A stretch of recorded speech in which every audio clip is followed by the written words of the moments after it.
Hey sweets, and welcome back to my channel. Today I was feeling a little ooky kooky spooky and decided I was going to do my own version of Detox's black and white finale runway from season 5. And with that being said, we are moving on to season 5 of RuPaul's Drag Race Lip Sync. Season 5 is memorable for all the right reasons. We've got such an iconic winner, Rolaska Talks, Miss Alyssa and Coco battling it out. We have, so many runway firsts. It is such a good season. Yes, I say it every time, but it is such a good season and I can't wait to review it. I'm having so much fun making these videos and I hope you're having just as much fun watching them. Also, I'd just like to mention that since my last video was uploaded, I had a small wave of subscribers come join us on the channel. So hello to everybody who has joined me recently. Also, sadly, I'm getting a fair amount of views, but not the subscribers. And I'm hoping, fingers crossed, to make it to 100 subscribers by the end of 2020. And I can't do that without your help. So if you're seeing this and you're considering maybe giving me a little subscribe, then go ahead and do it. Now, without any further ado, let's get into the season. In 12th place, we have episode 4, Black Swan, Why It Gotta Be Black, which is Honey Mahogany versus Vivian Panay to Oops, I Did It Again by Britney Spears. Now, there is something wrong with you if you didn't think this lip sync was going to be in last place. It is the first ever shock elimination of the two queens lip syncing. Both queens sashayed away, and this has never happened before. It is absolute gaggery. No one was expecting, well, I think some of them might have been expecting it after the show that they put on, but this is the first time it has ever happened, and it proves to the queens on season 5 that nobody is safe. And it's such a brilliant song to lip sync to, and both queens just bombed it. Like, they lacked energy, they just kind of like waved their hands and pointed, I guess. And if I was to choose who was better, I think Honey was maybe slightly better because she emoted a lot with her face, and she looked as if she was having like fun with the song, but unfortunately it wasn't enough to impress Mother Ru. And I struggled so much to find a best part that I just chose the face crack when Ru announced that both queens did not survive the lip sync. Like, that's probably better than the entire performance, I guess. It was just so lackluster and so dull, and I can understand why it was a double sachet. In 11th place, we have episode 1, RuPaul'Hollywood or Bust, which is Serena Chacha versus Penetration to Party in the USA by Miley Cyrus. So the lip sync doesn't start off too bad, I guess. I mean, Penny tries her hardest given that this kind of song isn't on her alley, and Serena looks like a pop princess. I mean, if you, ignore the atrocious outfit she's wearing, and it's almost like the perfect song for her personality. However, Penny turns around and covers her face with a cloth, showing that she doesn't know the words, which is a huge no-no in drag performance, and is most likely why she was eliminated. But the best part of this lip sync, I guess, is when Serena does a split and serves face, a bit like a young Miley Cyrus, and emoting the song fairly well. In 10th place, we have episode 2, Lip Sync Extravaganza Eleganza, which is Monica Beverly Hills versus Serena Chacha to Only Girl in the World by Rihanna. So this lip sync's better than the last because both queens really did try here, although it seems like Serena used all of her best moves in the previous lip sync and likes to reuse, reduce, recycle, okay? This lip sync comes after Monica's shock confession after Sally from Third Rock from the Sun practically forces it out of her on the runway that she is not just a drag queen but is in fact a trans woman. And it is a very emotional moment for Monica and for all the queens on the main stage.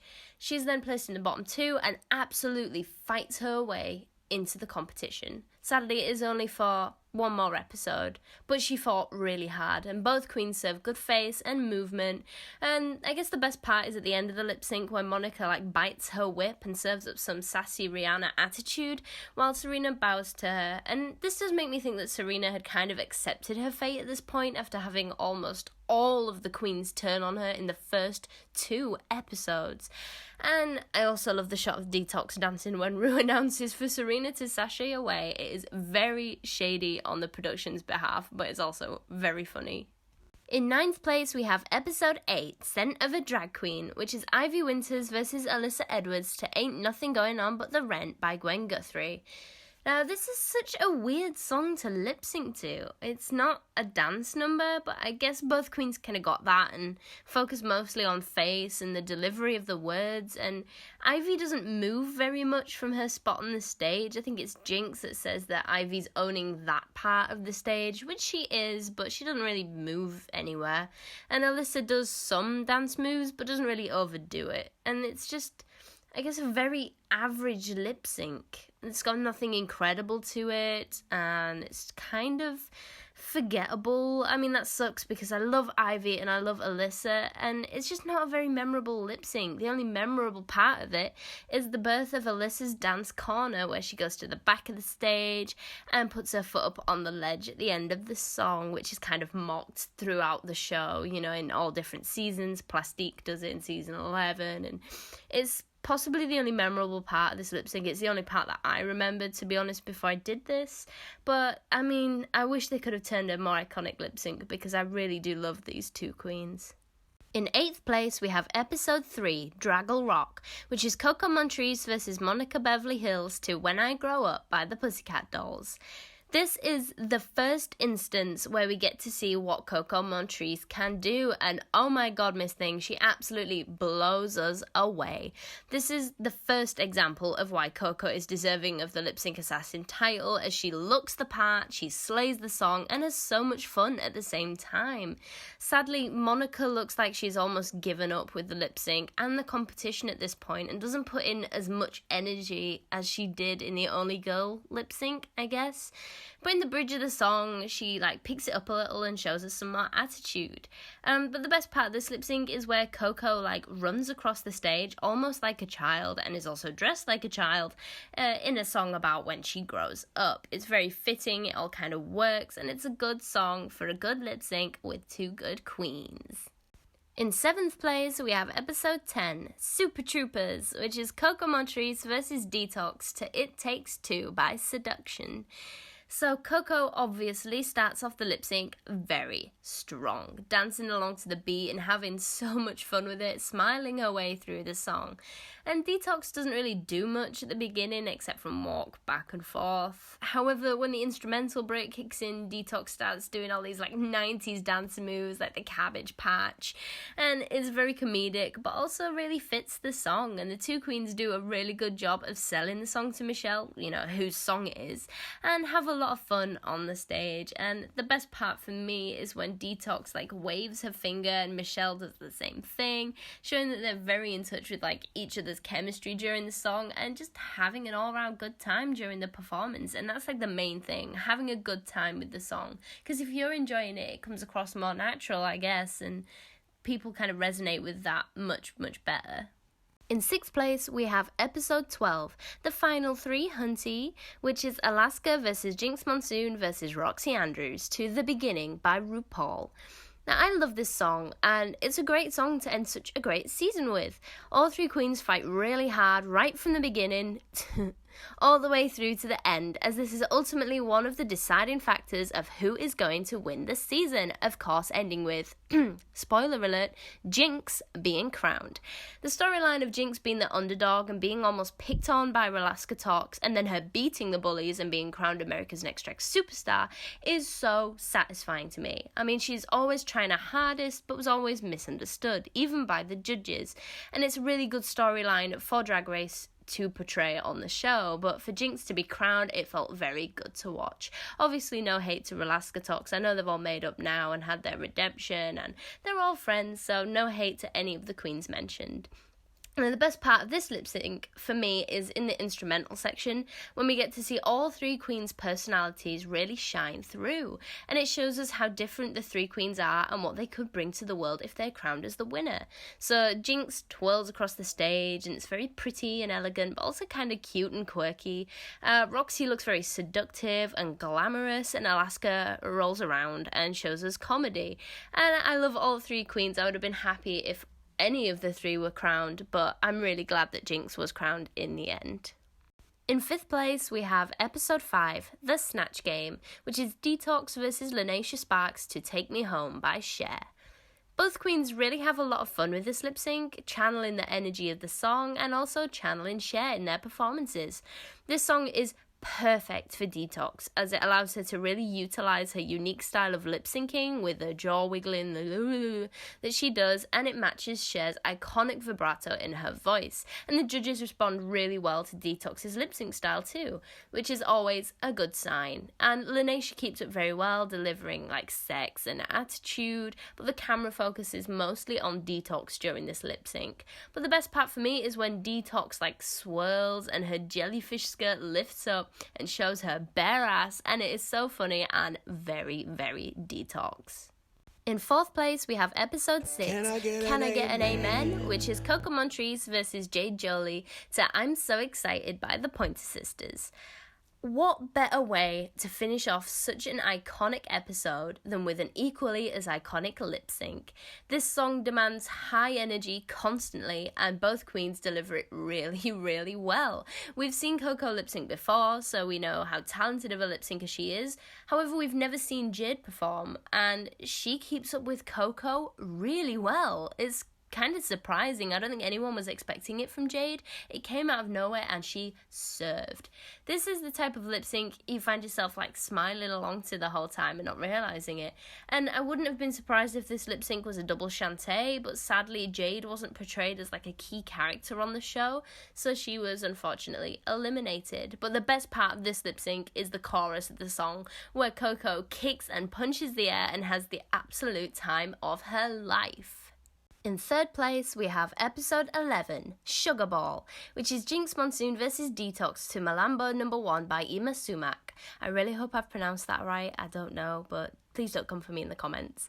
Now, I know I said Ain't Nothing Going On, but The Rent is a weird song to lip sync to, but this one really does take the biscuit. I mean, this song is literal perfection for Jinx to show us what she can do, as it's quirky and very bizarre, and with that mirrors her personality. Now, with that being said, this is clearly something Detox doesn't do regularly, but she really does try her hardest to deliver comedy and quirkiness, and she does succeed. This lip sync never gets old. I mean, whenever I see it on my timeline, I watch it all the way through and have a whale of a time watching it. But the best part, it was so hard to choose. I could choose the whole goddamn lip sync, but my favourite part is when the two queens are like down the far end of the runway in the middle of the song, and every single move that Jinx Monsoon does is perfectly in rhythm with the song. It is so good. Such a strong performance from both the queens. I absolutely love this lip sync, and it's one of my favourites of all time. In second place, we have episode 7, RuPaul Roast, which is Alyssa Edwards versus Roxy Andrews to Whip My Hair by Willow Smith. This lip sync is legendary, as it is the first ever double chantay on a regular season. The first being Juju and Raven on All Stars 1. Check out my video on that season here. Teehee. And all for good reason. This song is also very high energy, filled with hair whips, shablams, and neck cramps for days. Of course, Roxy also did the first ever wig reveal with another wig underneath, which blew the queens, the judges, and the audience away, as nothing like it had ever been done before. Alyssa is also very dancerly, of course, and keeps up the pace throughout the whole song, even losing her shoe by the end of the lip sync, and still carrying on. And what follows this lip sync is Roxy's heartbreaking confession about how herself and her sister were abandoned by her mother as a child. Ru then delivers her equally as heartbreaking "We get to choose our family" speech, resulting in the cast, the crew, the judges, and the audience alike in floods of tears. This rollercoaster of a journey from the beginning to the end results in a really well-deserved double chantay. And the best part could possibly be the entire lip sync, but I can't play all of it, so if I had to narrow it down, it would be Roxy's legendary reveal that paved the way for queens on the show in years to come. Now, I'm just going to take this moment to remind you that the links to my social media are in the description below. I have my Instagram and my Twitter down there if you want to give me a cheeky little follow so you don't miss out on any reminders or when I'm uploading, or a little bit of behind the scenes access. Give me a little follow on there. It'd be great to interact with some of you who have joined me on the channel. That would mean the absolute world to me. Also, if you're enjoying the video this far, please consider leaving a little like so I know how many of you are watching and whether you're enjoying my content or not. Yeah, feedback is entirely welcome here. Now, without any further ado, let's get into the number 1 spot. Can you guess what it is? In first place, we have episode 9, Drama Queens, which is Alyssa Edwards versus Coco Montrese to Cold-Hearted Snake by Paula Abdul. Everything boils down to this moment. Swan enemies, Alyssa and Coco. Since the last pageant where all their drama began, to the face crack when they see each other in the workroom, all the digs that they have taken of each other during the competition, when they tried to talk things out and it didn't go to plan, and now this. The moment they go head to head in a lip sync for their lives. In the Queen's Confessionals, they talk about how important this lip sync is to themselves as it decides which queen comes out on top. At the beginning of the lip sync, Coco throws her flower from her hair while staring Ru dead in her eyes, telling us immediately that she is here to fight. They both channel the right energy, the sass, the fierceness, the revenge they are getting on one another. During the fast part of the song, Coco doesn't move but just points to her mouth and delivers every single word seamlessly, making sure them judges see everything she is saying. Alyssa dances incredibly along to the music, jumping in the air, spinning round and landing perfectly into a split right on the beat of the music. Then Coco twirls her huge yellow flared sleeves to the violins in the music and looks absolutely beautiful while doing this. The two queens then shablam onto the floor, Coco onto her knees and then Alyssa onto her back, and finish the song off as strongly as they started. The decision must have been so difficult for Ru, but I assume the deciding factor here would have been the fact that Alyssa had been in the bottom twice already, and Coco, as the lip sync assassin, was able to absolutely destroy her in Alyssa's last opportunity to stay. Both queens performed fantastically in this lip sync, making it extra hard to choose a best part. In the end, I went with Coco twirling her sleeves, and that absolutely gorgeous outfit looks so beautiful on her body, and the yellow works so nicely with her skin colour. I love that look on Coco. Overall, this lip sync is such a powerful lip sync, one of the best of all time, definitely the best of season 5, and one of my favourites. So that is it for today's video. I just want to say thank you so much for watching. If you agreed or disagreed, let me know in them comments. I will be there reading them. Now that season 5 is done and out the way, we'll be moving on to possibly the greatest season of Drag Race that is out there, season 6. And that will be coming on Monday, and you do not want to miss it. So I hope to see you there. Take good care of yourself until the next time. Bye bye.